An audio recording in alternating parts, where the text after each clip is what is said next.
नमस्कार दोस्तों, आप सभी का स्वागत है आपके अपने चैनल क्लास एवरीवेयर पर। तो दोस्तों, आज की इस क्लास में हम साइंस के 2014 से लेकर अब तक जो भी क्वेश्चंस रेलवे के द्वारा पूछे गए हैं उन सभी के बारे में पढ़ेंगे। और दोस्तों, रेलवे में साइंस से हमेशा ही कई प्रश्न पूछे जाते हैं और रेलवे हमेशा अपने प्रीवियस ईयर क्वेश्चंस को रिपीट करता है।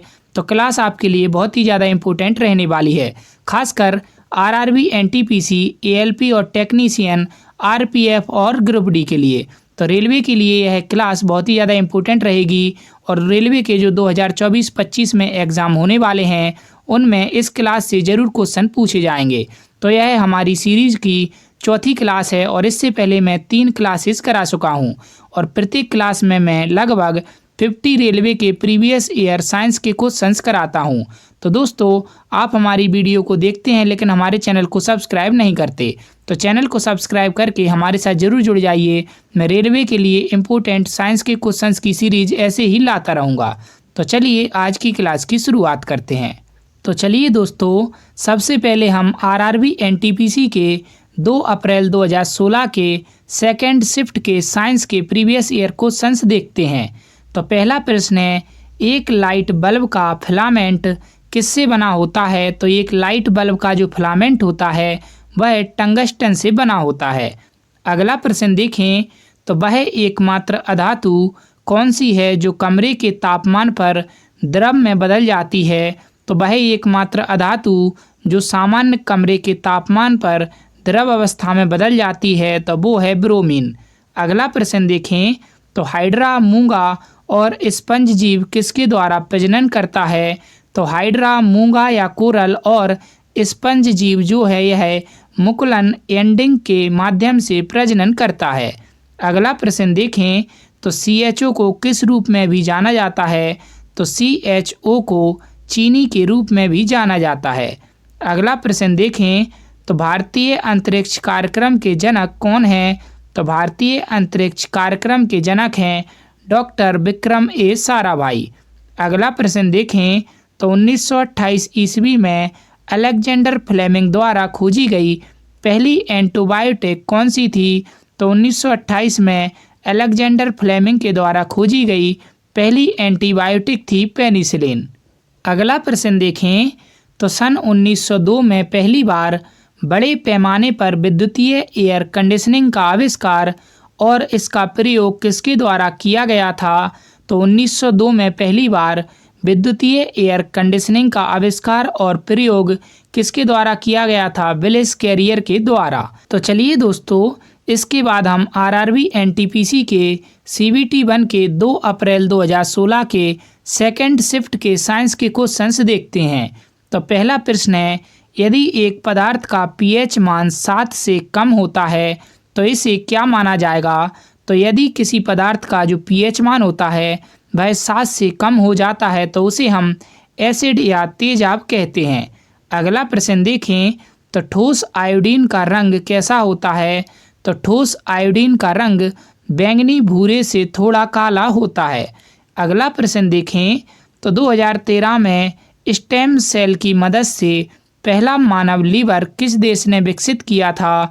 तो 2013 में स्टेम सेल की मदद से पहला मानव लीवर जापान ने विकसित किया था।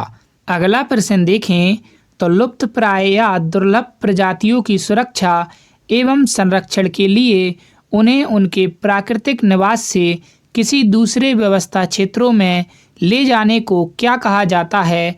तो लुप्तप्राय या दुर्लभ प्रजातियों की सुरक्षा और संरक्षण के लिए उन्हें उनके प्राकृतिक निवास से किसी दूसरे व्यवस्था क्षेत्रों में ले जाने को ex-situ संरक्षण कहा जाता है। अगला प्रश्न देखें, तो गुरुत्वाकर्षण की प्रतिक्रिया के रूप में पौधों की वृद्धि को क्या कहा जाता है?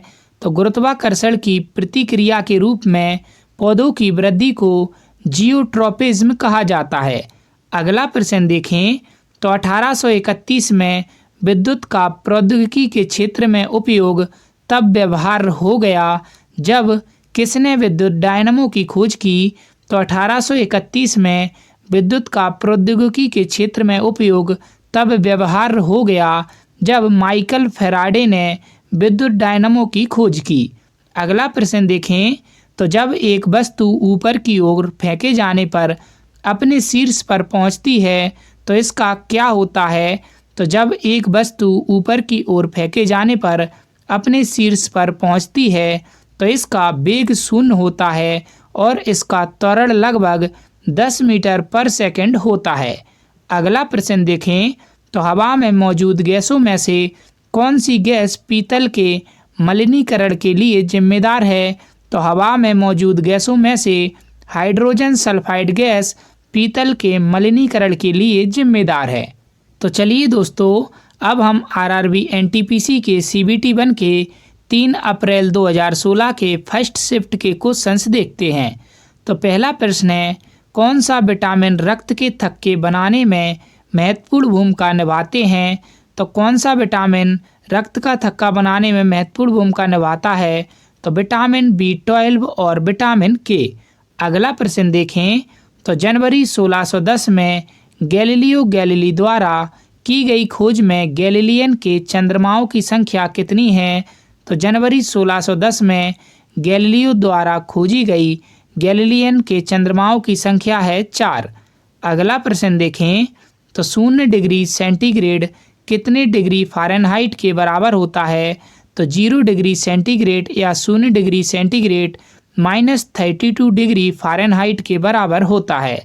अगला प्रश्न देखें, तो ऑक्सीकरण प्रतिक्रिया में क्या होता है? तो ऑक्सीकरण प्रतिक्रिया में इलेक्ट्रॉन में कमी होती है। अगला प्रश्न देखें, तो वयस्कों में सामान्य रूप से दिल के धड़कने की दर क्या होती है? तो वयस्क में सामान्य रूप से दिल के धड़कने की दर होती है 60 से लेकर 100 धड़कन पर मिनट। अगला प्रश्न देखें, तो 1998 ईस्वी में पोखरण में भारत द्वारा किए गए परमाणु परीक्षण का कोड क्या था? तो 1998 ईस्वी में पोखरण में भारत के द्वारा किए गए परमाणु परीक्षण का कोड था ऑपरेशन शक्ति। अगला प्रश्न देखें, तो मानव में बैक्टीरिया के संक्रमण का सबसे आम इलाज क्या है? तो मानव में बैक्टीरिया के संक्रमण का सबसे आम इलाज है एंटीबायोटिक्स। अगला प्रश्न देखें, तो MS स्वामीनाथन नामक भारतीय अनुवांशिकीविद ने किसमें प्रमुख भूमिका निभाई थी? तो MS स्वामीनाथन नामक भारतीय अनुवांशिकीविद ने हरित क्रांति में महत्वपूर्ण भूमिका निभाई थी। अगला प्रश्न देखें, तो कौन सी गैस हास्य गैस के रूप में लोकप्रिय है? तो कौन सी गैस को लाफिंग गैस या हास्य गैस कहा जाता है? तो नाइट्रस ऑक्साइड को हास्य गैस कहा जाता है। चलिए दोस्तों, इसके बाद हम आरआरबी एनटीपीसी के सीबीटी 1 के 3 अप्रैल 2016 के सेकंड शिफ्ट के साइंस के क्वेश्चन देखते हैं। तो पहला प्रश्न है, वांछित प्रदर्शन हासिल करने के लिए प्रोजेक्टाइल को तेज करने की तकनीक या डिजाइन की कला को क्या कहा जाता है? तो वांछित प्रदर्शन हासिल करने के लिए प्रोजेक्टाइल को तेज करने की तकनीक या डिजाइन की कला को प्रक्षेपकी कहा जाता है। अगला प्रश्न देखें, तो प्रचुर मात्रा में उपलब्ध ज्वलनशील प्राकृतिक गैस कौन सी है? तो प्रचुर मात्रा में उपलब्ध ज्वलनशील प्राकृतिक गैस है मीथेन। अगला प्रश्न देखें, तो फ्रेम के संदर्भ में जो समय का फंक्शन है एक वस्तु की स्थिति में परिवर्तन की दर को क्या कहा जाता है? तो फ्रेम के संदर्भ में जो समय का फंक्शन है एक वस्तु की स्थिति में परिवर्तन की दर को वेग कहा जाता है। अगला प्रश्न देखें, तो विविपारा क्या है? तो विविपारा धमनियाँ जो जिंदा पैदा होती हैं उनको विविपारा कहा जाता है। अगला प्रश्न देखें, तो एंड्रोमेडा क्या है? तो एंड्रोमेडा मिल्की वे की पड़ोसी आकाशगंगा को एंड्रोमेडा कहा जाता है। अगला प्रश्न देखें, तो LIGO लेजर इंटरफेरोमीटर ऑब्जर्वेटरी खबरों में क्यों था? तो LIGO लेजर इंटरफेरोमीटर ऑब्जर्वेटरी गुरुत्वाकर्षण लहरों की खोज के कारण खबरों में था।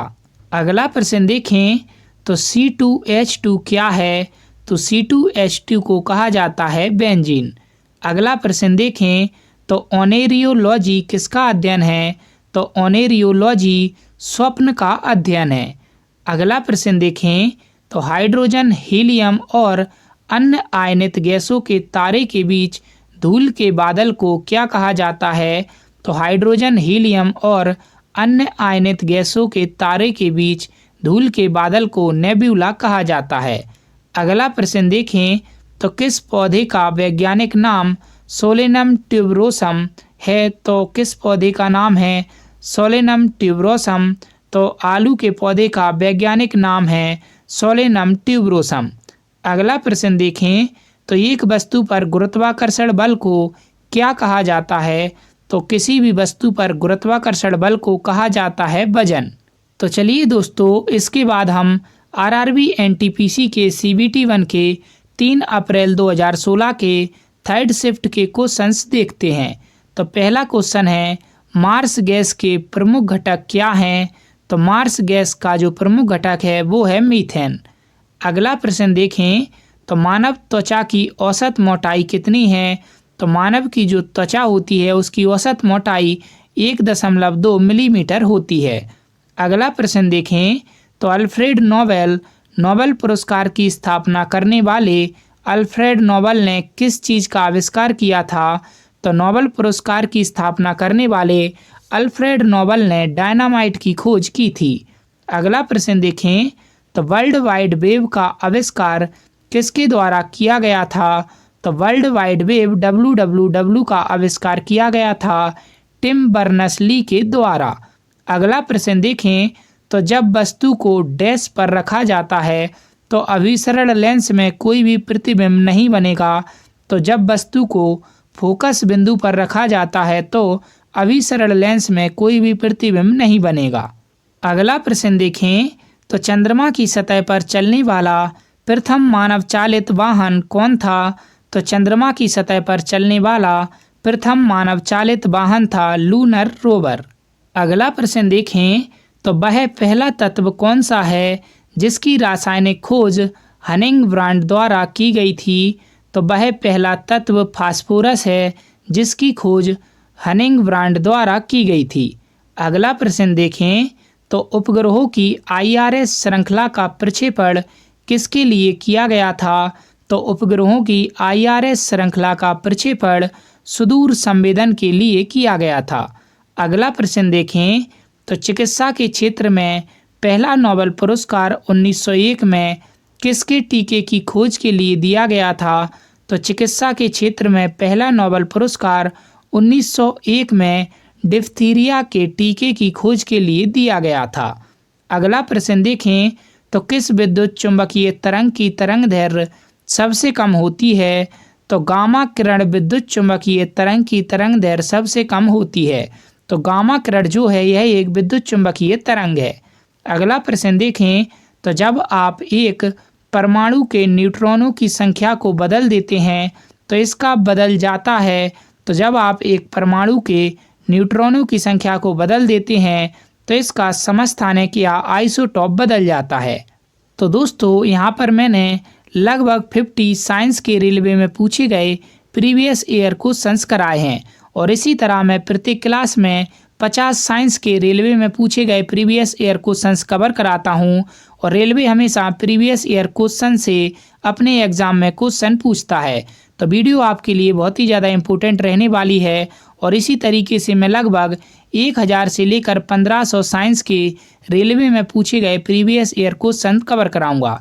तो हमारे चैनल को सब्सक्राइब करके हमारे साथ ज़रूर जुड़ जाइए और अगर वीडियो पसंद आई हो तो वीडियो को लाइक कीजिए, कमेंट कीजिए और वीडियो को अपने दोस्तों के साथ शेयर भी कीजिए। धन्यवाद।